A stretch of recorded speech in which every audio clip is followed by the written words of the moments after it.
আসসালামু আলাইকুম প্রিয় শিক্ষার্থী, আজকের এই ক্লাসে আমি তোমাদের সাথে দ্বিতীয় শ্রেণীর ইংরেজি বইয়ের ইউনিট 2 এর লেসন 4 অর্থাৎ নাম্বারস 6 to 10 অর্থাৎ আজকের এই ক্লাসে আমি তোমাদের সাথে 16 নম্বর পেজ নিয়ে আলোচনা করব।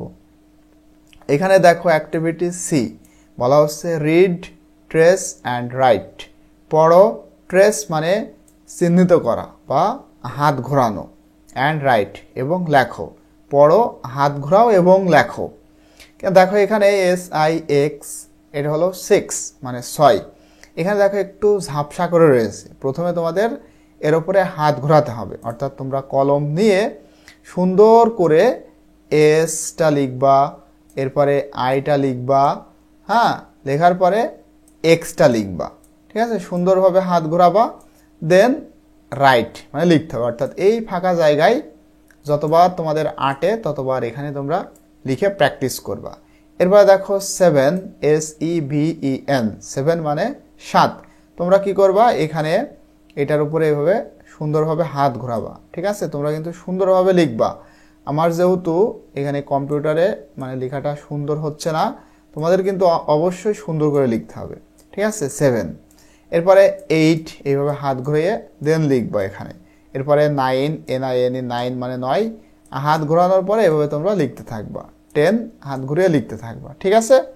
তো আমরা কিন্তু তোমাদের জন্য এই যে 15 নম্বর পেজ পর্যন্ত অলরেডি ভিডিও শেয়ার করেছি, ঠিক আছে। তোমরা যারা ভিডিওগুলো দেখোনি, আমাদের এই যে চ্যানেল দেখো, আমাদের এই চ্যানেলের মধ্যে তোমরা আসবে। আসার পরে এখানে দেখো ES 360 কিডস এই যে প্লেলিস্টে রয়েছে, তোমরা এই প্লেলিস্টটা দেখো। আর তোমরা যারা আমাদের এই চ্যানেলটি সাবস্ক্রাইব করেন, অবশ্যই কিন্তু এভাবে সাবস্ক্রাইব করবা, তাহলে যখনই আমি ভিডিও শেয়ার করব সাথে সাথে তোমরা পেয়ে যাবা, ঠিক আছে। তারপরে এই যে এখানে যে প্লেলিস্টটা রয়েছে ক্লাস 2 ইংলিশ নিউ বুক 2025, এইটা যদি তোমরা ওপেন করো তাহলে কিন্তু তোমরা একেবারে সিরিয়ালি আমাদের ক্লাসগুলো করতে পারবা, ঠিক আছে। আশা করি তোমরা ক্লাসগুলো সিরিয়ালি করেছো। তো এখন এইখানে এইভাবে করবা। দেন ডিতে বলা হচ্ছে কি রিড অ্যান্ড রিঅ্যারেঞ্জ। পড়ো এবং রিঅ্যারেঞ্জ করো মানে পুনরায় সাজাও। কি করতে হবে এটা আমি তোমাদেরকে একটু বোঝাই। দ্য লেটার্স মানে বর্ণগুলা, or wooden or plastic letters, অথবা কাঠের অথবা প্লাস্টিক লেটারের যে বর্ণ সেটা তোমাদেরকে পড়তে হবে এবং সাজিয়ে লিখতে হবে। টু মেক ওয়ার্ডস শব্দ তৈরি করতে। Then match them with the fingers, এরপরে সেগুলা মিল করতে হবে ফিঙ্গার্স দিয়ে। কীভাবে কী করতে হবে দেখো তোমাদের আমি একটু বলি। ফিঙ্গার্স মানে তো আঙ্গুল, কিন্তু দাগ টেনে, হ্যাঁ, দাগ টেনে মিল করতে হবে। দেখো তোমরা একটু খেয়াল করো, আগে একটু ভালোভাবে বোঝো। এখানে রয়েছে কি 6 মানে কি 6। 6 বানানটা কেমন? 6 বানানটা এখানে কিন্তু আছে, কিন্তু সেটা আছে ওলট পালট ভাবে, কিন্তু এইটা কিন্তু 6 না। দেখো EIGHT এটা হচ্ছে 8। এখানে তোমাদের দেখো রিঅ্যারেঞ্জ করতে হবে, মানে EITGH এই শব্দগুলা ওলট পালট ভাবে রয়েছে। তোমরা কি করবা, এটা আগে তোমরা সুন্দরভাবে সাজিয়ে লিখবা, ঠিক আছে। দেখো এটা ছিল 8, তো 8 বানানটা কি দেখেছে আমরা বলতো, এই যে EIGHT 8। তোমাদের এখানে এটা লিখতে হবে যে EIGHT 8। এভাবে তোমরা আগে সাজিয়ে লিখবা, ঠিক আছে। ওলট পালট ভাবে রয়েছে, তোমাদের সঠিকভাবে লিখতে হবে। দেখো এখানে ছিল ই, তারপরে ছিল আই, এই দুইটা ঠিক আছে, তারপর হবে জি, কিন্তু এখানে ছিল টি। আগে আমরা লিখেছি জি, তারপরে এইচ, তারপর সর্বশেষে টি। তাহলে এটা হয়ে গেল কি 8 মানে 8, কিন্তু এখানে রয়েছে 6, তার মানে এটা মিলবে না। এই যে ফিঙ্গার্স এইভাবে দাগ টেনে মিলাতে হবে, ঠিক আছে। এরপরে এটা দেখো NEIN, এখানে মূলত ছিল 9, তাহলে 9 বানানটা কেমন পড়েছে আমরা NINE 9। এটা আমরা সুন্দরভাবে লিখলাম, হ্যাঁ, ওলট পালট ভাবে রয়েছে, সাজিয়ে লিখলাম। এরপরে এটা ETN, অর্থাৎ এখানে ছিল কিন্তু 10, TEN 10 মানে 10, 9 মানে 9। এরপরে এটা হচ্ছে 6, দেখো ওলট পালট ভাবে রয়েছে, আমরা সাজিয়ে লিখছি SIX 6। আর এটা হলো 7, SEVEN 7 মানে 7।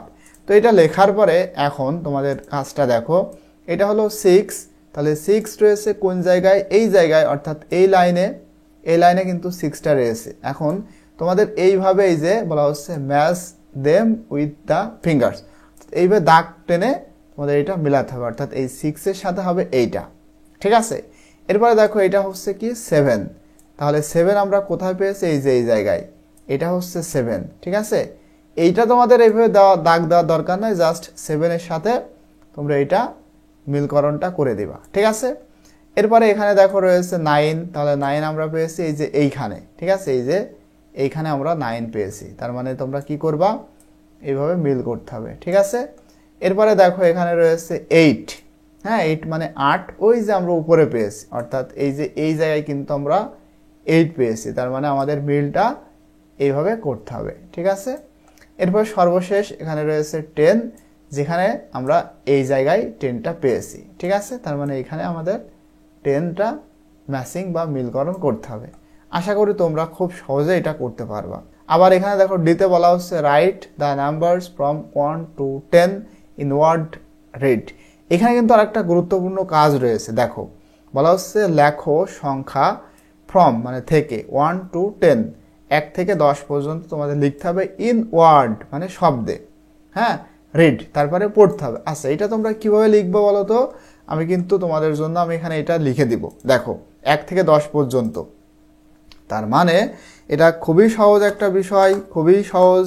দেখো তোমরা কিভাবে এটা লিখবা, আমি তোমাদের যদি লিখি, প্রথমে তোমরা এভাবে সংখ্যাটা লিখে নেবা 1, 1 থেকে যেহেতু মানে 1 থেকে যেহেতু 10, আচ্ছা এটা যেহেতু অ্যাক্টিভিটি ডি, এটা কিন্তু তোমরা এভাবে লিখতে পারো যে আমরা অ্যাক্টিভিটি ডি এর কাজ করতেছি। ঠিক আছে, কাজটা হচ্ছে 1 থেকে 10 পর্যন্ত। এই জন্য আমরা এখানে যা করতে পারি সেটা হচ্ছে আমাদের বোঝার সুবিধার্থে আগে আমরা এভাবে লিখে নিতে পারি 3, 4, 5 মানে 5, 6, 7, 8, 9, 10। ঠিক আছে, এরপরে আমরা এখানে এভাবে সমান দিয়ে সংখ্যা লিখবো, যে মানে বানান করে লিখবো 1, ONE 1। এরপরে আমরা এখানে লিখবো TWO 2 মানে 2। ঠিক আছে, এরপরে আমরা লিখবো 3, THREE 3 মানে 3। এরপরে আমরা লিখবো 4, আচ্ছা FOUR 4 মানে 4। এরপরে আমরা এখানে লিখবো FIVE 5 মানে 5। এরপরে লিখবো SIX 6 মানে 6। এরপরে আমরা লিখবো SEVEN 7 মানে 7। তারপরে আমরা লিখবো কত 8, EIGHT 8 মানে 8 মানে 8। তারপরে আমরা লিখবো NINE 9 মানে 9। তারপরে সর্বশেষ লিখবো TEN 10 মানে 10। এবার লেখার পরে তোমাদের দেখো, লেখার পরে বলা হচ্ছে রিড পড়ো। তো তোমরা একটু পড়বা একবার, দেখো 1, 2, 3, 4, 5, 6, 7, 8, 9, 10। ঠিক আছে, এভাবে তোমাদের পড়তে হবে। তো আজকের ক্লাসটা এই পর্যন্ত, ইনশাল্লাহ পরবর্তীতে এখানে যে কবিতাটা রয়েছে সেটা আমি তোমাদেরকে বোঝাবো। টিল দেন আল্লাহ হাফেজ।